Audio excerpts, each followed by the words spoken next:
Good morning, all of you. Today we are discussing importance of the pH in daily life. ये question जो है 2 बार आ चुका है, 2017 के अंदर आ चुका है, उससे पहले भी क्वेश्चन आ चुका है और 2 पॉइंट के ऊपर लिखने के लिए आया है 2019 में। तो ये क्वेश्चन जो है आपका इम्पोर्टेंट है, देख लीजिए। फर्स्ट में इसको मैं आपको सीधे इस बार क्या है कि आपको बुक से ही बता रही हूँ, देख लीजिए। With the knowledge of acidities and basicity, we can face many problems of daily life successfully. Like as अब देखिए आप क्या करते हैं, एसिडिटी और बेसिसिटी जो है उससे रिलेटेड बहुत सारी प्रॉब्लम को क्या करते हैं, दिन में बहुत बार फेस करते हैं। फर्स्ट आ जाता है आपका एसिडिटी इन स्टोमक। हम स्टोमक के अंदर हमारे एसिडिटी हो जाती है। इन दिस द प्रॉब्लम, इस प्रॉब्लम के अंदर stomach face pain and the irritations in the gastric juice having the more amount of the hydrochloric acid in the form in our stomach, which cause pain and burning sense to get rid of its antacid, which means weak base like a MgOH whole twice milk of magnesia are used in its neutralise excessive amount of acid in our stomach. अब देख लीजिए, हम लोगों ने पहले neutralisation reaction पढ़ रखी है, हमको अच्छी तरह से पता है कि एसिड और बेस दोनों मिलकर क्या करते हैं, न्यूट्रलाइजेशन रिएक्शन करते हैं, साल्ट और वाटर फॉर्म करते हैं। तो यहाँ पर भी यही कंडीशन हो रही है आपकी।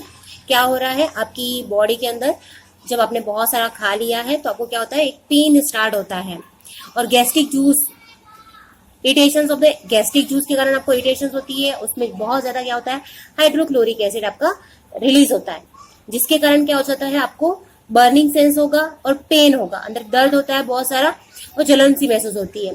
इसके लिए हम क्या करते हैं, कच्चा दूध, जिसको कि हम कहते हैं मिल्क ऑफ मैग्नीशिया, जो कि क्या है आपका एंटासिड है, उसको हम यूज करते हैं। और बहुत टाइम पे क्या करते हैं, इसकी जगह पर आजकल इनो वगैरह यूज किया जाता है। ये सब भी क्या होती है, आपकी बेसिक चीजें होती हैं जो कि हम लेते हैं, जो कि हमारी एंट एसिड की तरह काम करती है और न्यूट्रलाइजेशन रिएक्शन करके साल्ट और वाटर फॉर्म करके हमारे जो बर्निंग सेंस है या पेन है उसको रिलीफ हमको मिलता है इससे। Tooth decaying, generally the pH of the mouth is almost the 6.5. Bacteria present in the mouth reduce the pH of mouth. When they react with the food remains the teeth by the producing the acid. अब आपका क्या होता है, generally mouth का जो pH होता है almost जो होता है वो 6.5 होता है। बैक्टीरिया जो कि आपकी माउथ में प्रेजेंट होते हैं वो रिड्यूस कर देते हैं, पीएच को कम कर देते हैं, यानी 6.5 से नीचे और भेज देते हैं। एसिडिक मीडियम ज्यादा बढ़ जाता है, जिसके कारण आपके टीथ के बीच में जो खाना फंसा हुआ है, रिमेनिंग फूड्स है, वहां पर जाकर के क्या करते हैं, एसिड प्रोड्यूस करने का काम कर देते हैं bacteria. Tooth enemas weakens when the pH value becomes lower than the 5.5. अब कहाँ 6.5 से कहाँ पर हो जाता है, ये 5.5 पे हो जाता है। So after eating the food, teeth should be cleaned by the toothpaste or alkaline solution so that the tooth decay can be the controlled. अब यहाँ पर क्या है कि आपको टूथ डिकेनिंग को कंट्रोल करना है। जो आपके दांत में सड़न हो रही है, दो दांतों के बीच में कैविटी हो रही है, उनको रोकने के लिए हमको क्या करना पड़ेगा कि आपको टूथपेस्ट का यूज करना पड़ेगा। इसके बाद में जब भी आप खाना खाते हैं उसके बाद में टूथपेस्ट करना पड़ेगा, या फिर आपको एल्कलाइन सॉल्यूशन मिलते हैं, माउथ फ्रेशनर जो होते हैं उनका यूज करना पड़ता है। इसके बाद में आ जाता है आपका स्टंग ऑफ द इंसेक्ट, जो आपको क्या करता है कि कोई इंसेक्ट काट खाता है, honey bee and etcetera insect which have the stings when they bite us, they release acid which comes to the contact our skin. Due to this acid, the skins feel pain and burning sense. If at the times alkaline salt like a sodium hydrogen carbonate and HCO3 used at that place, then effect of the acid will get the neutralized. अब यहाँ पर देख लीजिए, honey bee और honey bee and ये काटते हैं तो वो क्या होता है, बर्निंग सेंस हो जाता है स्टिंग के कारण, और ये क्या होता है, ब्लस्टर आपकी स्किन के ऊपर बन जाता है, बड़ा सा फपोले जैसा बन जाता है, जिसके कारण क्या होता है, आपको पेन होता है उसके अंदर।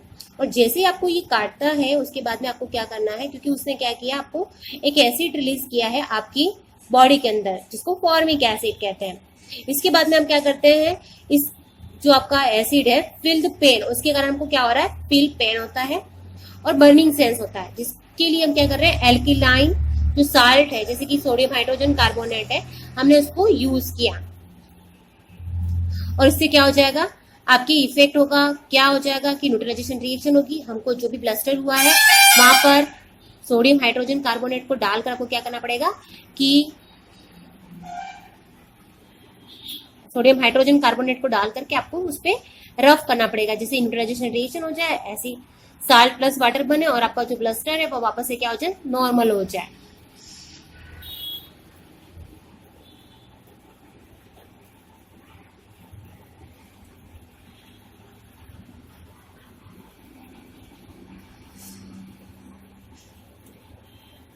इसके बाद आ जाता है आपका acid rain. Rainwater is considered the pure, but due to the pollutant its the pH is lowering these days. These types of the rain is called the acidic rain. These rain waters affect the rivers and the soil also. यही rain क्या करती है, river और आपके reverse को और soil को effect करती है। In this way the crops, animals and even the whole the ecological the systems is affected. On the controlling the pollutant acidic rain can be the controlled. अब यहाँ पर क्या है, पॉल्यूटेंट और एसिडिक रेन को control किया जा सकता है किसके थ्रू, आप पॉल्यूटेंट को जितना पोल्यूशन कम करेंगे उतने ज्यादा क्या हो जाएंगे, अब एसिडिक रेन कंट्रोल होगी। अब यहाँ पर क्या है, एसिडिक रेन के लिए मेन चीज क्या है, आपका पॉल्यूटेंट है जो कि लोअर पीएच दिस डेज। अभी क्या कर रहे हैं कि आपकी अंदर CO2, CO ये जो है आपकी क्या है, आपकी एसिडिक गैसेस है जो कि एटमॉस्फेयर में बहुत बढ़ती जा रही है, जिसके अंदर क्या होती है, वाटर जैसे ही पहली बारिश होती है तो ये गैसेस उसमें मिल करके क्या बनाती हैं, आपके हाइड्रोजन कार्बोनेट एसिड बनाती हैं, जो कि हमारी फिर अब में SO2 है जो कि क्या बनाती है, आपकी सल्फ्यूरिक एसिड बनाती हैं। सल्फ्यूरिक एसिड बनाती है, जिससे कि क्या होता है, आपके बहुत ज्यादा एसिडिटी बढ़ जाती है, जिसको हमको कंट्रोल करने के लिए हमको पॉल्यूटेंट बहुत कम यूज करने पड़ेंगे। अब आ जाता है pH of soil. By determining the pH of the soil the crops that can be the sown in the soil can be the selected due and used of a proper fertilizers can also be the determined so that good crops of the obtain. अब यहाँ पर क्या है कि आपका जो pH की soil है उसको बार बार आपको क्या करना चाहिए, बार बार एग्जामिन करवाते रहना चाहिए, जिससे क्या होता रहे, आपको पता चल जाए कि आपने जो क्रॉप्स आप इसमें शोवन करने वाले हैं क्या वो आपके इसके अंदर अच्छे से ग्रो कर पाएगी या नहीं कर पाएगी, है ना। इसके लिए आपको क्या करना चाहिए, आपको अच्छी यील्डिंग के लिए, क्रॉप्स की अच्छी यील्डिंग के लिए हमको इसको बार बार चेक करवाते रहना चाहिए, अच्छे फर्टिलाइजर का यूज करना चाहिए, जिससे कि जो एलिमेंट उसमें कम है वही आपको यूज करना चाहिए। ज्यादा एलिमेंट यूज किया आपने तो भी प्रॉब्लम आ जाएगी। यहाँ पर आपका जो डेली लाइफ में पीएच की वैल्यू थी वो यहाँ पर खत्म होता है। ये 5 टॉपिक थे, इन 5 टॉपिक में से कोई भी 2 टॉपिक या 3 टॉपिक आपको लिखने के लिए आते हैं। Thank you for watching my channel.